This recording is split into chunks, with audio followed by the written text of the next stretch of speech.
Hi everyone, welcome to episode 7 of Civ 6 as Arabia. Let's get started.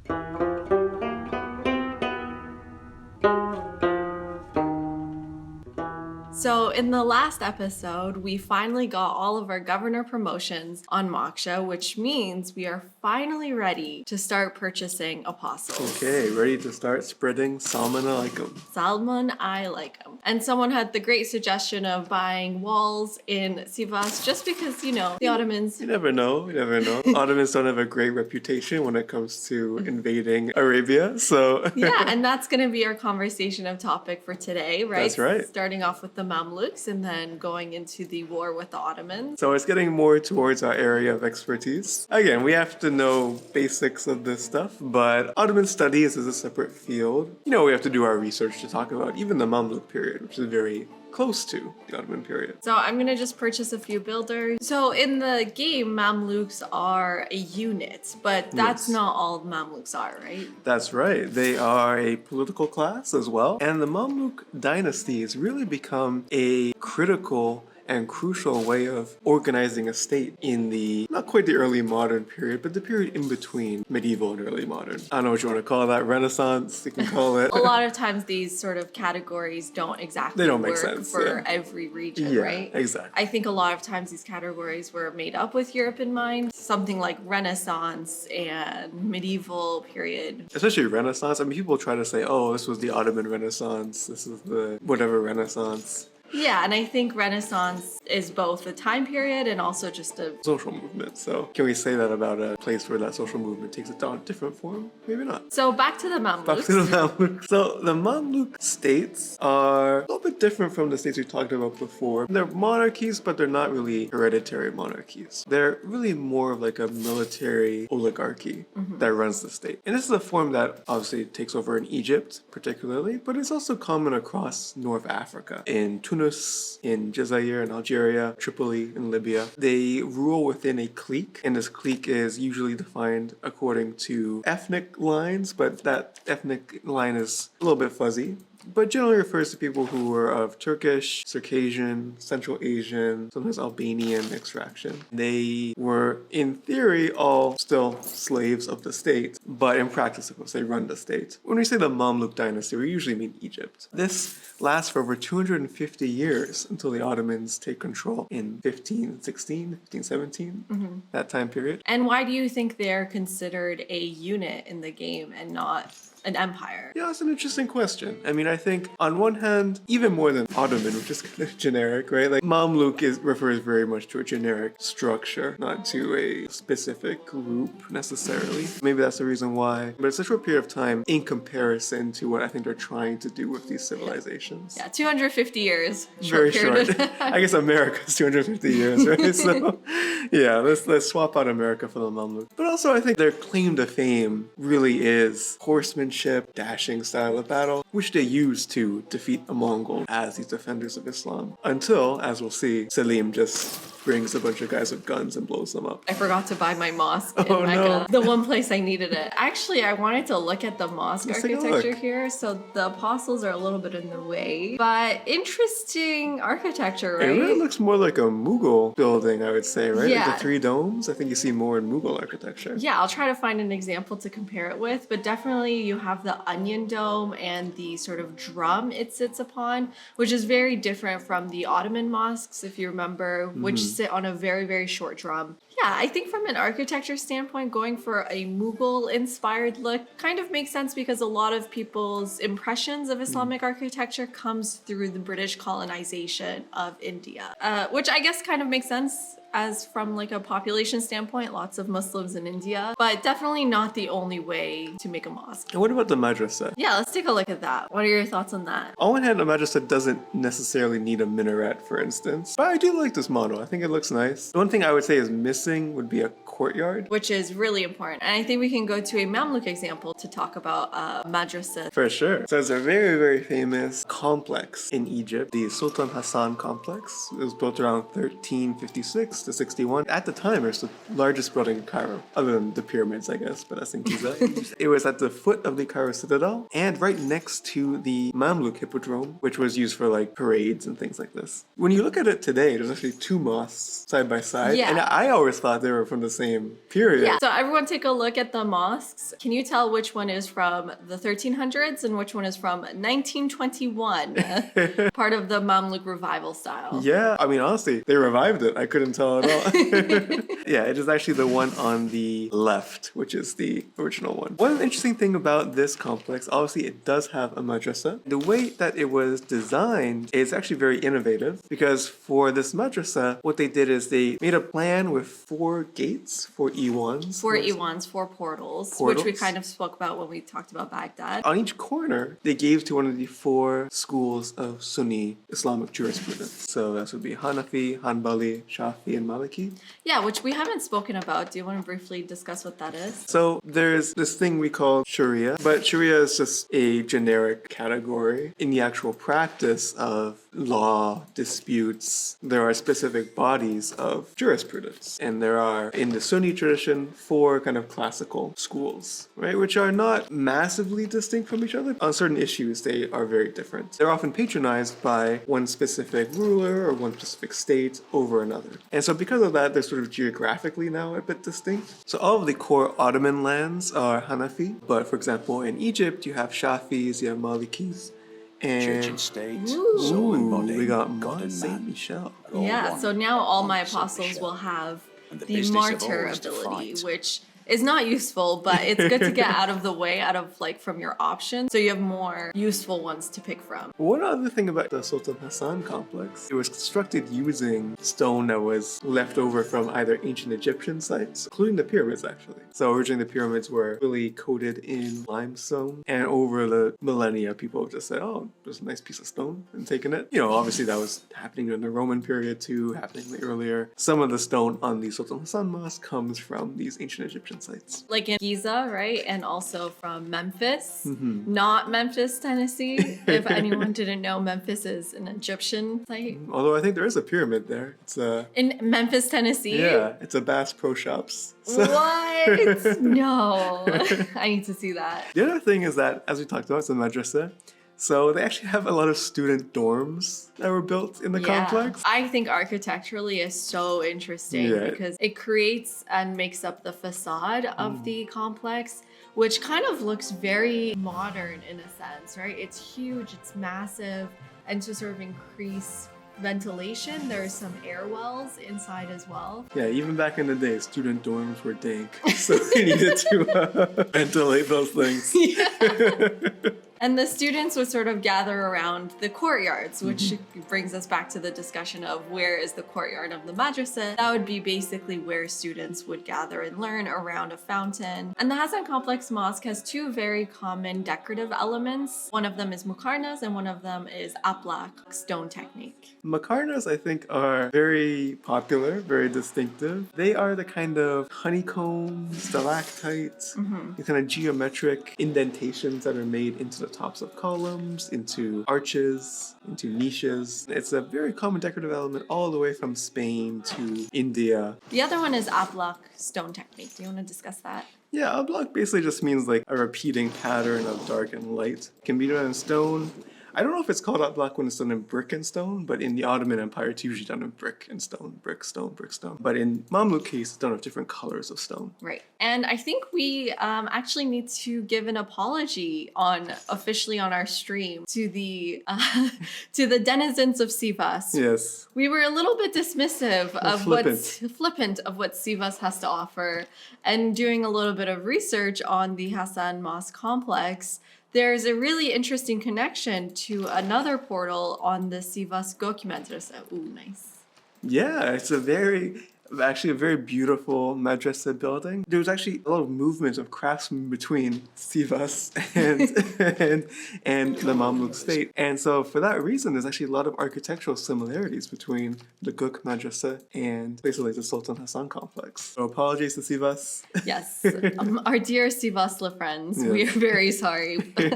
And maybe we will go to Sivas now Yeah. that we've found something interesting about it.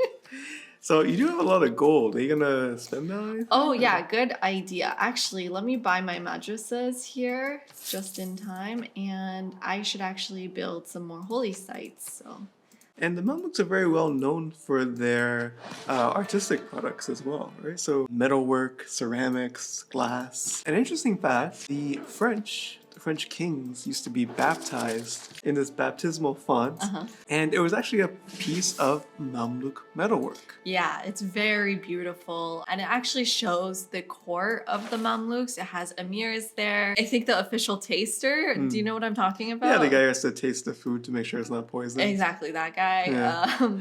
Which maybe we can get more into the Mamluks now. Yeah, so the Mamluks, as I said, last 250 years, and they're usually divided into two periods. Bahri dynasty and the Bourji dynasty. As I said, it's not a hereditary monarchy, so it's not like there's necessarily like two families. There's some differences between them. So the Bahris are patrons, as we said, of the Shafi school of law, whereas the Bourjis are more ecumenical, they usually patron all four. They have some differences in terms of, their incorporation of Sufism. So one thing that's interesting is that Sufi lodges were merged in to these complexes, like the Sultan Hassan complex. And during this time period, over time, the Helveti order becomes the most dominant one. They like to sort of go into seclusion for periods of time, and that they become really the key Sufi order in Egypt over time. Yeah, and we had a question about what are the great wars between the Mamluks and the Ottomans? Yeah. Between the Sivas and... No, wait, that doesn't work. No. We already had one war. Hopefully no more wars. No more wars. I guess there's a couple for the Ottomans and the Mamluks in real history. There is, yeah. So the first wars happened pretty early on, actually. Sultan Bayezid II, he was a son of Mehmet II, who conquers Istanbul. So what time period is that? As 1481 to 1512, because he's sandwiched in between Mehmet II and Selim, who is the Grim. the Grim, the great conqueror. Yes. Literally called the Grim. Yes. Because... He killed a lot of people. Yes. So he fought a series of wars with the Mamluks, but these were pretty inconclusive, right? It's just, at that time, the Mamluks and the Ottomans are pretty balanced. There's not like a huge discrepancy in power. But at the start of the 16th century, the whole situation changes in the Middle East. You have the Safavids in Iran. We'll talk about that in our upcoming Persia game. The Safavids are now this kind of messianic Shi'i dynasty that is coming out with these extremely charismatic leader, Shah Ismail, and is having networks of people who are sympathetic to it throughout the Middle East. And secondly, we have the Portuguese coming into the Red Sea. They've crossed around Africa and setting up bases all across the Indian Ocean. So when Selim comes to power, he has these two threats that he's thinking about. And we don't know exactly what his motivations were. Some people thought that he imagined basically a kind of unified Portuguese Safavid Mamluk alliance against him. Okay. Yeah, maybe a bit conspiratorial, but Interesting. other people say basically he wanted to deal with the Safavids, to deal with Shi'ism. He defeats Shah Ismail, the Battle of Chaldiran, and then pretty soon after, he starts moving his armies down to the south, down towards Syria and Egypt. The Mamluks get word of this, so they sent an army up to northern Syria to fight back against the Ottomans. According to Egyptian chronicles, basically they say it was very unfair because the Mamluks rode out on their horses. They were like, let's fight as men on horses. And then Selim just had some cannons and blew them up. Oh no. Very unfair. So we can kind of see already here is a difference between Ottoman warfare, Right. Janissary warfare, and the Mamluks. And speaking of the Ottomans' warfare, we have gotten Hagia Sophia. Wow, very nice. So here's what I'm talking about, the very short dome that Ottoman mosques sit on, and it's inspired by Hagia Sophia. You see here, the drum is as tall as the window, which is really sort of feat of architecture because it looks like the windows are holding up the dome. And I think all the minarets here are the same, but actually on the real Hagia Sophia, the minarets are built at different times, so they look a little bit different. Yeah, but what's really cool about it is that they have included the sort of Ottoman Yeah, additions some to of the the building. tombs here, yeah. The tombs and the buttresses to hold it up because, as you know, there are lots of earthquakes in Istanbul. Yeah. Something we Recently experienced. it's recently experienced and Hope not to experience again. exactly. So I don't think the missionary here is worth it. I mean, Islam is pretty irrelevant now. Oh, sorry, Islam. Sorry, Islam. Really tough to say when you play Arabia, but yes. So anyway, Salim totally defeats the Mamluks very easily. You know, he starts fighting them in 1516. By April 1517, he's already in Egypt. So they collapse very fast. Right. And he stays there for a couple of months, basically. And then after that point, no Ottoman Sultan will ever visit Egypt again for 350 years. Wow. So, Shade. But it remains a province of... Oh, I can't buy any apostles out of Mecca because of the volcano? Are you kidding me? Okay, you are getting moved. I guess we have to wait 5 turns to buy apostles now. Wow, that's Go annoying. to Damietta. Wow. And then let's just make sure we have a mosque here. We do. Okay, good. Incredibly annoying. Yes. Okay. Now we can get into a little bit about something we know somewhat more about. The Ottoman period of Arabia, I guess you can say. But Yeah. we'll probably focus here on Egypt because I think that's what the Arabian Civ here is kind of based off of. Right, because our capital is Cairo. Cairo, Egypt, Syria, you know, that sort of area. Yeah, I saw a tweet recently saying because of the World Cup, what is the Arab world? It's a place where not everyone speaks Arabic, which is a really good explanation, I thought. Shortly after Selim, we have Suleiman, the magnificent, Yes. the new civ leader. And yeah, and for those of you wondering, his title is Muhteşem in Turkish. So the little S with a line under it makes a sh sound. Yeah, no, nowadays he's now called Muhteşem Suleiman Because of there's the a TV show. Yeah. Historically, no, he was not called that. He was called Kanuni Suleiman, the lawgiver. In Egypt, originally, Selim sort of basically... He brought in a governor from Syria, but otherwise kind of left things intact. There was a big rebellion by a guy called Ahmad Pasha. His title is Al-Hain, which means the traitor. And then Suleiman says, okay, you guys don't get to have your own laws anymore. So you have to deal with my Kanunname, my code of laws. Egypt is still, though, a very special province of the Ottoman Empire, right? Because it has the second largest city, Cairo. It has sort of Oh no, my scout's dead. No. I misclicked. Misclick. A little Nicolas Cage reference for everyone. You don't just misclick. Shout out to anyone who can recognize that reference. Yes.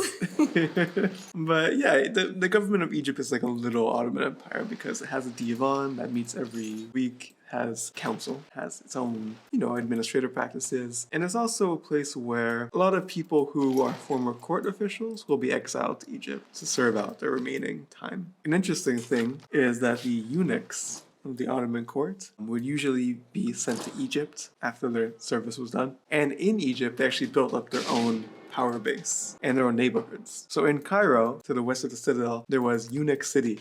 And this is from a book by Jane Hathaway, who's an expert on the Arab lands in the Ottoman period, and in particular the eunuchs, the harem officials. So here, I'm really disappointed none of these apostles seem to have combat strength. But hopefully with Arabia's bonus, we can sort of get this nice and high combat. Let's see. So not a full surround, but we have 3 apostles and a guru, which makes us 128 strength. Okay.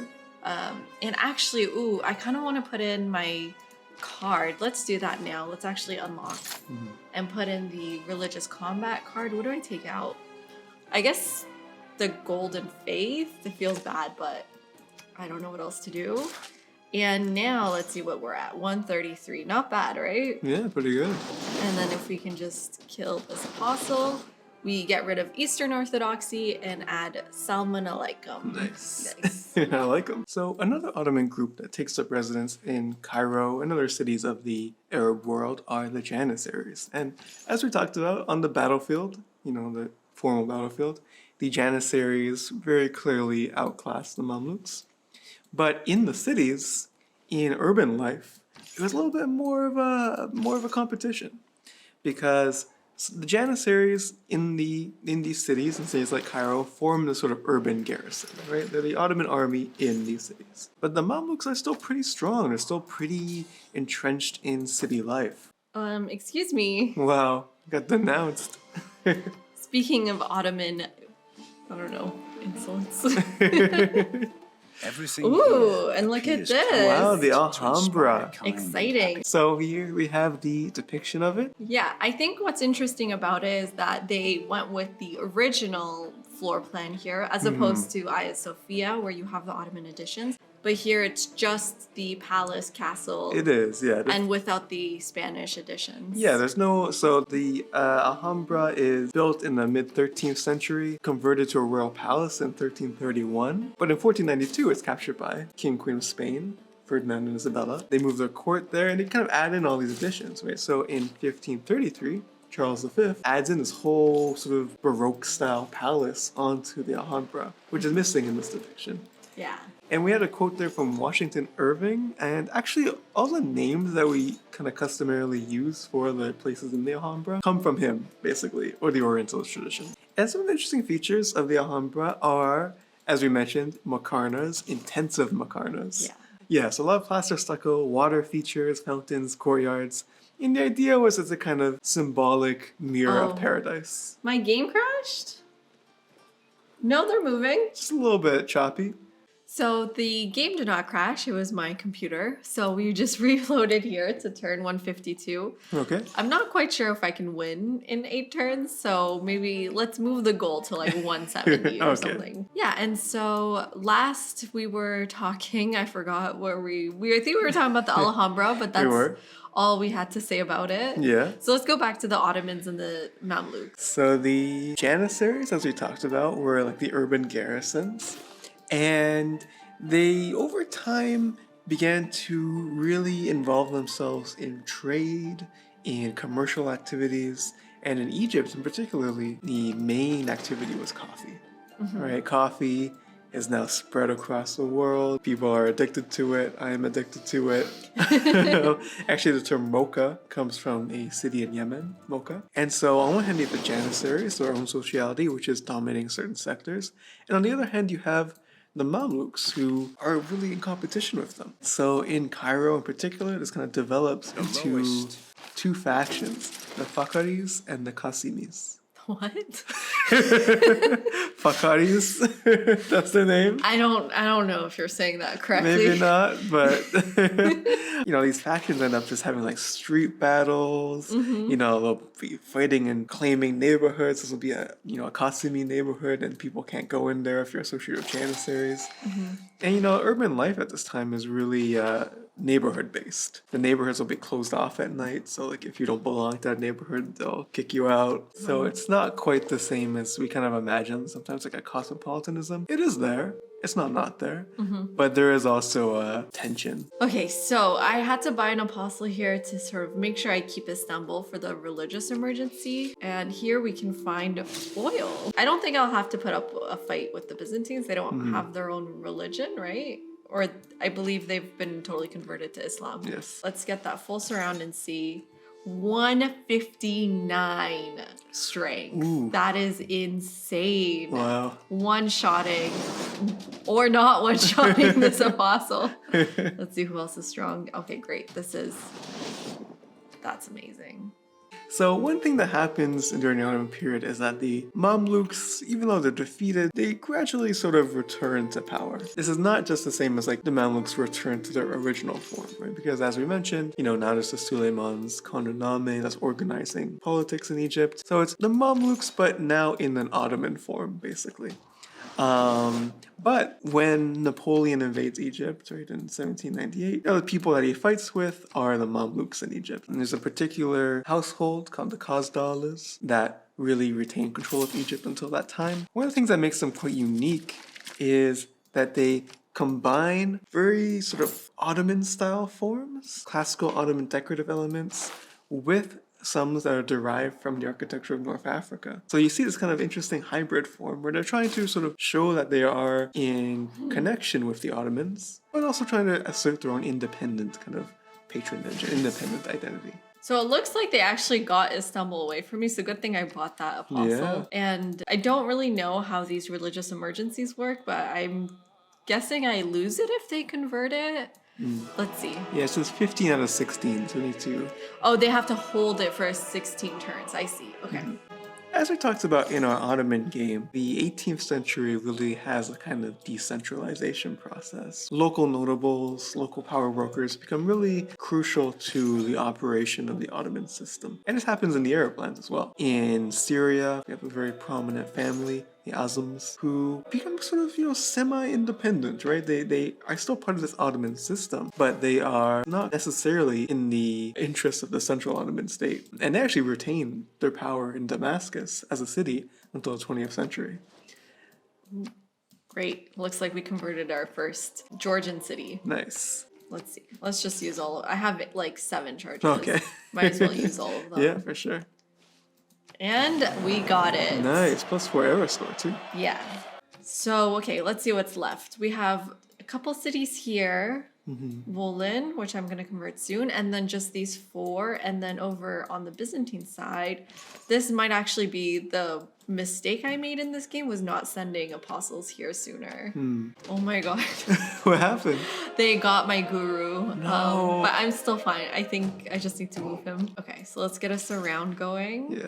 And then one more attack here. There we go. Nice. So let's move forward a little bit to the later Ottoman period, so maybe 18th and 19th centuries. Yeah. I'm almost done this game, I think. So it used to be in the older historiography that 1798, that was taken as like the turning point for Egypt particularly, but also Arabic culture generally, because it was used as this very neat moment where you can say, all of a sudden there's a connection between East and West, or between the French Revolution and Enlightenment and the old centers of Arabic learning and Arabic thought. And we've really pushed against this in the past 40 years at least, because first off, there was never there was just a break between the Crusades and, Napoleon. That's just not accurate at all. Secondly, it's not that Europe is the agent and that people in the Arab lands were just asleep until Napoleon woke them up. Thirdly, all these processes were already happening in the Ottoman era as well. So we really try to push against that kind of notion of rupture. But what we do have is big political shifts, because in Egypt, for example, the Mamluks are basically cleared out. It paves the way for Mehmet Ali Pasha, who will sort of reorganize Egypt as a kind of semi-industrial country. During this time, we have, basically a huge war between the Central Ottoman state and Istanbul and Mehmet Ali, which ends in essentially a stalemate, but Mehmet Ali is sort of maintained as semi-independent, but theoretically subject to the Ottomans. We also have during this time the Wahhabi movements coming out of Saudi Arabia, modern-day Saudi Arabia, and they are a big challenge to the Ottoman state that are defeated with the help of Egypt, but are sort of constantly developing different kind of religious sensibility. The first time I stepped into the Potala Palace. Palace. Jinx. Yes, diplomatic policy, and I think we're just gonna put in more faith here. Nice. I think everything else is pretty much fine. I still want the combat strength. But there's 2 other really big things that happen. One is that in North Africa, we have colonialism, of course. You have the seizure of Algiers by the French in 1830, and this is, catastrophic. Obviously, we can't get into all the details here. It's a very long story. Watch Battle of Algiers if you want. Oh yeah, the 2 classes I teach for actually do assign Battle of Algiers. Yeah. Especially like modern Middle East art. It's very, very good. It's such a crucial film for both film studies as well as studying the region. Definitely. You only see the way that colonialism shaped urban space, the way that this notion of segregation, and the way that legal difference, the way that ethnic difference was produced out of legal difference, this kind of thing. So it's a really, really powerful film. And of course, Tunisia also becomes colonized. Libya, much later, in 1911, becomes colonized. Morocco, Egypt.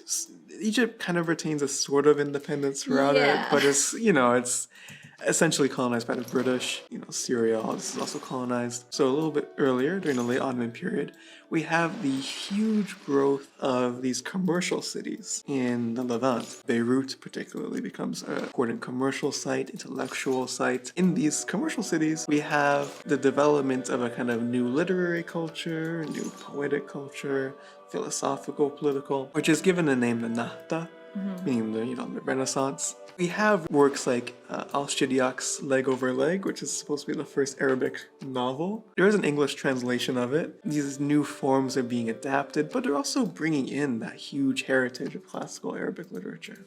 Yeah. Do you have any last words? Because I do think we are We're almost there. Yeah. Okay, we got Paris. Paris? Now what is left? I don't know. Oh, is that it? The Byzantines are left? Let's see. Religion? Just the Byzantines, right? Yeah. So I think I need to convert all capitals and like the majority cities of a civilization. So let's get going with the Byzantines. I think they're the last one. Last ones, okay. So any final words? I mean, we didn't even get into the contemporary period, and we kind of rushed. We rushed 19th century, which is our expertise. I will say I am severely lacking in my knowledge of the 19th century, like Egypt. I think that's something I can definitely improve. And there are people like, so people like Zeynep Çelik, who look at, comparative between, for example, 19th century Istanbul, 19th century Algiers, 19th century Paris, right? And you can see how, one of the ways that colonialism, nationalism sets things up is that there was nothing before and then progress starts with colonialism or starts with nation state. I really recommend literally all of her books, but especially Colonial, Urban Forms and Colonial Confrontations. Yeah, it's very good, very good. Yeah. And there's also Janet Abdul. Oh. And that was it. That's all I needed. That's all we had to do. That's all you have to do. Okay, we got a religious victory. Yeah. Should we do religions founded? The famous graph. Let's see, where is it? Total religions founded. Is that the one? Okay, yeah, total religious founded. Yeah, very, very nice. Ours was the last religion. I think, this was pretty good game. It was pretty easy. Yeah. And I made it turn 158. Wow, very nice. I think the bonuses 100% flanking for all these religious units really helped. I also feel like there wasn't that many cities on the map. No, it's actually quite depopulated. Yeah, look at all of this. I think there was probably some barb issues, some wars, things like that. Yeah.